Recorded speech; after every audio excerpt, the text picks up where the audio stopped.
What's up, everybody? It's Young here with a Metal Gear Solid 5 news update. The following information comes from photos of Japanese pamphlets of Phantom Pain provided by Reddit user Kai Sauce. Naturally, the text is all in Japanese, but fortunately, Clodsmith of HeavenFeels.com has taken the time to translate the text for us. So without further ado, let's dive right into it. Let's begin by looking at this first page. The text at the very top states, "The series' highest masterpiece, long awaited by everyone around the world, finally appears." Below that is a synopsis of Phantom Pain's story. The text is actually exactly the same as the one found in the Japanese MGS5 website, which translates quite closely to the synopsis found in the English website, so just read that if you want to know what it says. Next up is a list of characters and a brief description of each. From left to right, we have Snake, a hero called Big Boss; Kazuhira Miller, a plotter planning for the future; Ocelot, a rival who is living a lie; Emmerich, a geek with his ego in his hands; Quiet, a sniper deprived of her words; Eli, a child soldier who curses his fate; Skullface, commands XOF and a dead man without a face; and finally Code Talker, a sage robbed of his homeland. These taglines pretty much match up with their English counterparts, but these are direct Japanese to English translations, so there are some minor differences. The most compelling translation is Emmerich's. The English tagline reads, "A technocrat who stands his ground," which gives off a sort of honorable vibe, whereas the Japanese translation, "A geek or technocrat with his ego in his hands," gives off the vibe that Huey might be stubborn and egotistical rather than a commendable idealist. At the bottom we have this neat little timeline that shows when each game takes place. The text here reads, "The expansive Metal Gear saga comes to the 1984 stage with V." And that's pretty much it for the first page. Things get interesting in the second and last page. The title at the top reads, "An open-world Metal Gear Solid, a greatly evolved mother base system."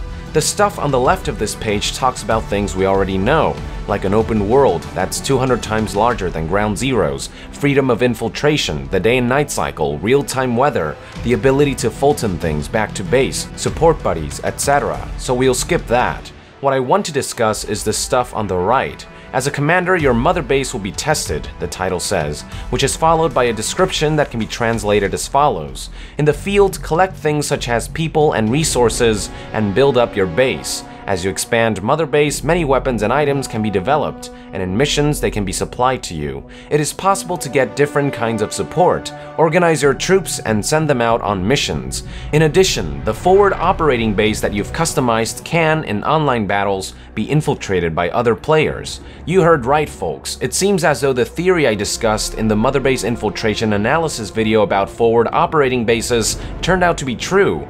For those who don't know what I'm talking about, here's the portion of that analysis discussing the theory.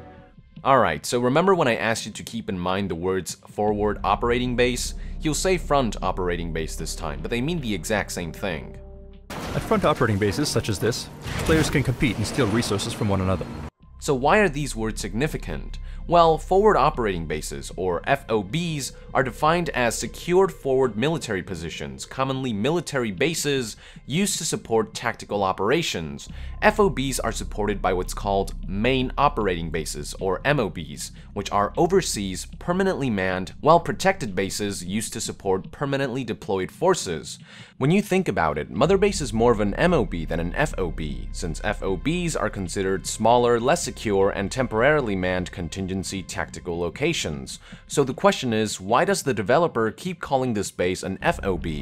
This got me thinking, what if in Phantom Pain Mother Base is comprised of multiple operating bases? What if it's now comprised of a main operating base and a forward operating base, with the former being Mother Base's main base of operations specifically meant for single player, and with the latter being a separate, additional base specifically meant for online Mother Base infiltration? I would like to once again direct your attention to the developer commentary, and this time, I would like for you to focus on the words that he chooses. At front operating bases such as this, players can compete and steal resources from one another. The fact that he's labeling this base as front operating base instead of mother base is weird enough as it is, but even weirder is the fact that he adds the words such as this after front operating bases. The words such as this are only used when there's something distinct or unique about a particular thing. For example, if I say I want a haircut such as this, I'm saying that there's something distinct about the haircut that I want. So by saying front operating bases such as this, the developer commentary is saying that this base is distinct and that it's a front operating base, and according to him, it's in these distinct types of bases that players can compete and steal resources from one another. At front operating bases such as this, players can compete and steal resources from one another. So if the Gamescom 2014 base is distinct and that it's a front operating base, then wouldn't it be safe to assume that E3 2014's demo showed off a main operating base? This theory can be supported by the fact that the developer commentary in the E3 2014 demo actually calls the base mother base and not forward operating base. Right here. So this mother base is an example of mother base that's been built up quite a bit. We're actually at another player's forward operating base at the moment. So this mother base is an example of mother base that's been built up quite a bit. We're actually at another player's forward operating base at the moment. Furthermore, this would explain why the E3 2014 demo ended the way it did. If you recall, after the alarms went off, indicating that there was an intruder, the first thing the player did was get on a chopper. One possible reason for doing this could be that he needed to get from his main operating base, aka his single-player base, to his forward operating base, aka his multiplayer base, which is where another player triggered an alarm. Think of it as a seamless transition from single player to multiplayer. By splitting mother base between a main operating base and a forward operating base, I think the game would strike a perfect balance of seamlessly blending single player with multiplayer while keeping them separate. MOBs and FOBs would share and use the same pool of resources and GMP, and they would both be seamlessly accessible locations in Phantom Pain's game world, but nobody would have to worry about their main operating base getting wrecked by other players, since all of the online debauchery would be strictly confined to forward operating bases. And for anyone not interested in online mother base infiltration, they would simply have to forego investing in an FOB, the multiplayer operating base, allowing them to focus on the MOB, the single-player operating base. It's important to keep in mind that these are all just theories, and I could be way off about all of this. It was all speculation back then, but this pamphlet seems to just about confirm that my assertion was right. Here is how the mother base system works according to this chart. At the center of it all is mother base, or the main operating base. On the single-player front, you can gather personnel and resources for your main operating base, and in return get all kinds of support in the field from mother base, with the Fulton system acting as the bridge.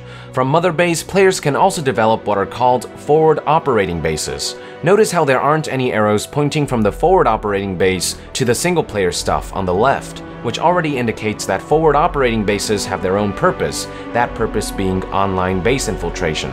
So anyway, once a forward operating base is developed, you can head over to it via chopper, and then from there attack other players' forward operating bases and steal their resources. And yes, I do believe that you first have to physically head over to your FOB via chopper before you can deploy Snake to attack other players' FOBs. Notice how the attack arrow points from the FOB. There is no attack arrow pointing from the MOB. Furthermore, it makes sense gameplay-wise. Think of heading over to your FOB as changing from single-player mode to online mode. This way, one mode doesn't leak into the other.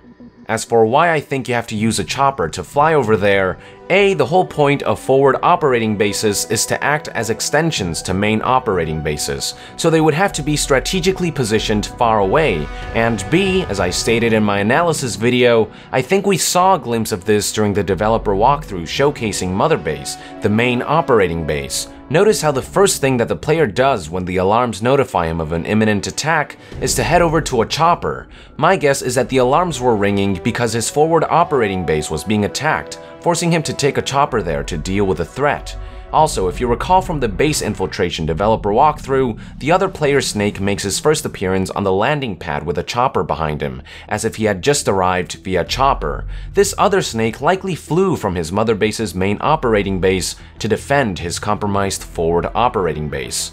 Now, I don't believe that you have to be at your FOB for it to be attacked. Not only would that make enemy infiltration predictable, as players would always be present and alert of attacks, but also, in the Mother Base gameplay demo, you can see the alarms going off inside the player's MOB. My theory is that as long as players aren't actively engaging in a mission, their FOB will be visible to the online community, allowing their FOB to be found through matchmaking or what have you. But once engaged in a single-player mission, it is my belief that the player's FOB will be made invisible to the online community, removed from online or matchmaking. This way, players who are engaged in the single-player missions or in pivotal story moments won't be inconvenienced or interrupted by invading players. The logistics of how the system works is still up in the air, but at least we now know for sure of the existence of main and forward operating bases, with the former acting as the single-player hub and the latter acting as a sort of online multiplayer hub. Moving on, one last thing I would like to take a look at is the top right section of the chart, which details what are called dispatch missions. This is probably Phantom Pain's version of Outer Ops. Players can dispatch Diamond Dog staff and vehicles to these dispatch missions, and reap rewards with every successful mission. Unfortunately, not much else is known about this gameplay element, but I do know that people who were invited to the MGS5 preview event had a chance to try it out, so I'm sure we'll find out more on June 9th when the embargo lifts. And with that, I would like to end this news update. Thank you for tuning in. Let us know in the comments below your thoughts and theories about forward operating bases. And to be further updated on Metal Gear Solid 5, stay tuned on Young Yeah. I'll see you guys next time. Young out.